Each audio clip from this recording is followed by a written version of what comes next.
आपण इयत्ता 6वीचं नफा तोटा अर्थात प्रॉफिट आणि लॉस हा घटक पाहू.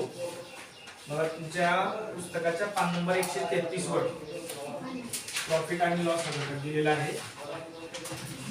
तर नफा आणि तोटा, नफा म्हणजे काय?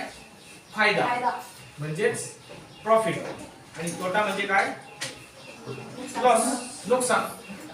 प्रॉफिट आणि लॉस म्हणजे जर समजा नफा झाला तर त्याला आपण काय म्हणतो? फायदा झाला. आणि जर आपला तोटा झाला तर काय झालं? नुकसान. नुकसान झालं. बरं, हे सगळं होण्यासाठी आपल्याला काय करावा लागतो? व्यवहार. व्यवहार केल्याशिवाय फायदा किंवा नुकसान होणार नाही, प्रॉफिट किंवा लॉस होणार नाही, नफा किंवा तोटा होणार नाही. मग हे सगळं करण्यासाठी आपल्याला काय करावा लागतो? व्यवहार. आता व्यवहार म्हणजे काय? तर देवाण घेवाण. मग ती पैशांची असू शकते, वस्तूंची असू शकते, किंवा इतर कुठल्याही गोष्टीची असू शकते. परंतु देवाण घेवाण करणे, व्यवहार करणे म्हणजे देवाण घेवाण करणे. समजा हिच्याकडून मी हा पेन घेतला, हिच्याकडून हा पेन घेतला. असा पेन समजा जर तिने दुकानातून आणला असला, हा पेन आता दुकानातूनच तिने आणलेला आहे, आपण चोरून थोडं आणलेला, दुकानातून आणला. याची किंमत किती होती? 5 रुपये. याची किंमत होती 5 रुपये. तो तिने दुकानात जाऊन आणलाय. दुकानात जाण्यासाठी तिला भोकरदनला जावं लागलं, पण ती तिच्या कामानिमित्त गेली. तरी पण त्याच्यासाठी या किमतीवर तिथून आणण्याचा काही खर्च झाला है ना. म्हणजे पेनाची किंमत 5 रुपये, तो घरी येईपर्यंत त्यांच्याकडे समजा त्यांच्या दुकानात येईपर्यंत 2 रुपये खर्च झाला. म्हणजे तिच्या खिशातले किती पैसे गेले? 7 रुपये. मग या पेनावर जर फायदा व्हायचा असेल, नफा मिळवायचा असेल, प्रॉफिट घ्यायचा असेल, तर हा पेन 6 रुपयाला विकून चालेल का? जर 6 रुपयाला विकला तर काय होणार आहे? तोटा होणार आहे, नुकसान होणार आहे. पण जर समजा हा पेन 7 रुपयापेक्षा जास्त किमतीला विकला तर त्याच्यावर काय होणार आहे? नफा होणार आहे. परंतु मग तो नफा किंवा तोटा मिळवण्यासाठी तिला पेन खरेदी करावा लागला. खरेदी करून तो विकावा लागला. म्हणजे खरेदी करणे आणि विक्री करणे याला म्हणायचं व्यवहार. मग तिला जर तो पेन मला 7 ला खरेदी केलेला पेन मला जर 8 रुपयाला विकला तर तिला काय झालं? 1 रुपया नफा झाला.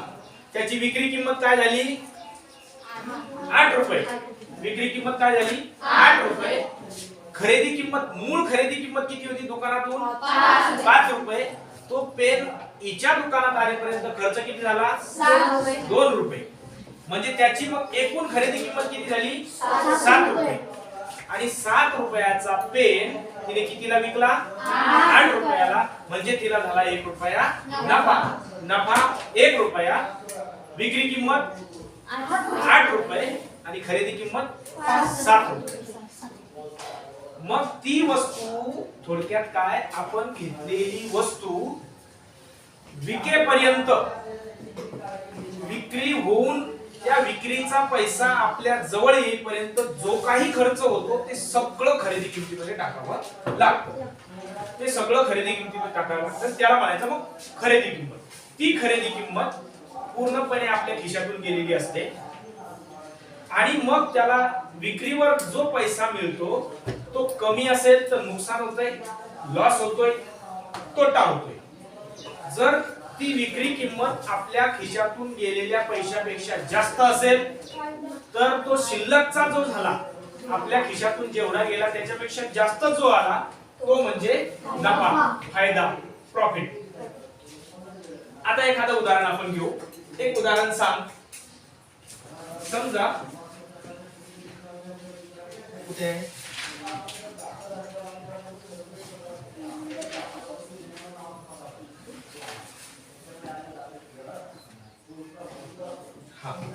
हमीद भाईंनी 2000 रुपयांची केळी विकत घेतली व ती सर्व केळी 1890 रुपयास विकली, तर या व्यवहारात त्याला हमीद भाईंना नफा झाला की तोटा झाला? मला जरा गणित वाचून दाखव.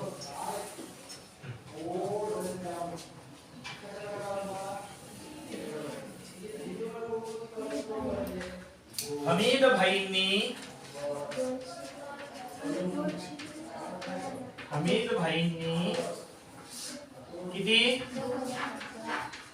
2000 रुपयांची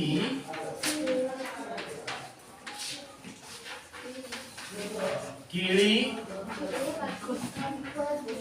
विकत घेतली व ती जेवढी घेतली तेवढी म्हणजे सर्व केळी किती रुपयास विकली. तर या व्यवहारात बघा मी काय सांगितलं होतं, खरेदी विक्री करण्यासाठी काय करावा लागतो? व्यवहार करावा लागतो. या व्यवहारात हमीद भाईंना म्हणजे त्यांना हमीद भाईंना नफा झाला की तोटा झाला? नफा झाला की तोटा हे शोधा.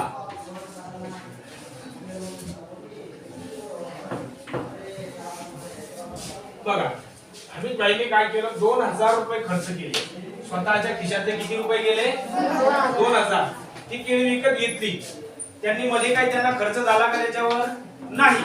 हमीद भाईने ती केळी 2000 रुपयाला विकत घेतली आणि ती घेतलेली सर्व केळी 1890 रुपयाला विकली. आता पहिली गोष्ट घेतली कितीला?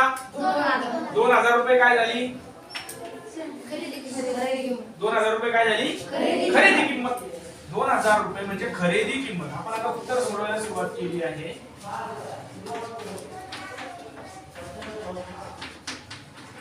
खरेदी किंमत बरोबर 2000 रुपये असे लिहायचे. 2000 रुपये झाली खरेदी किंमत. त्याच्यानंतर विक्री किंमत. आता ही विकली म्हणजे ही विकलेली किंमत म्हणजे कोणती किंमत? विक्री किंमत. विक्री किंमत किती झाली? 1890 रुपये.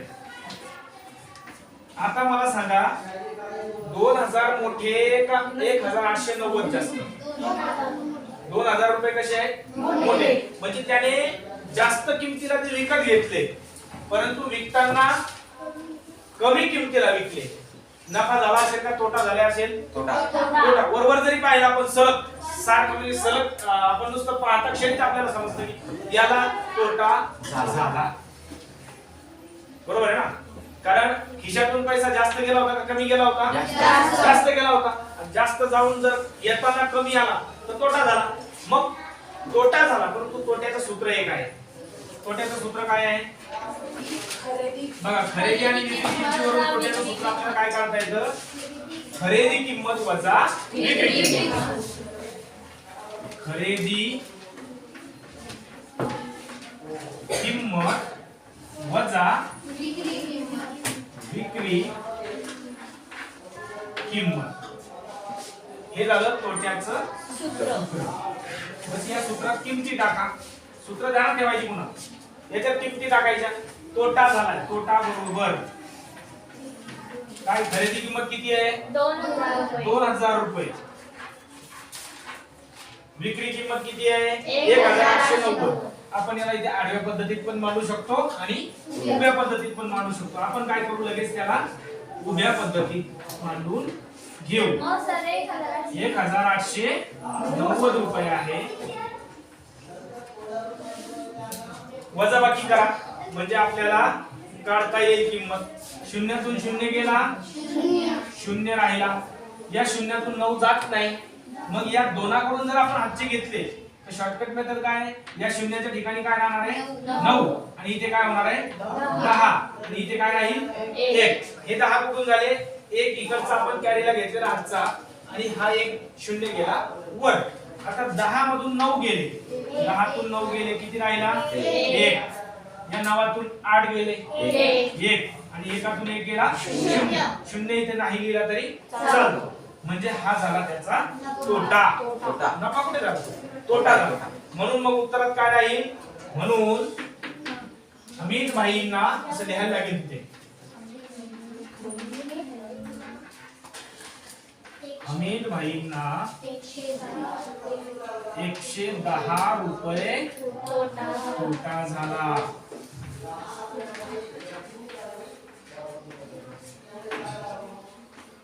ठीक आहे, असं त्याचं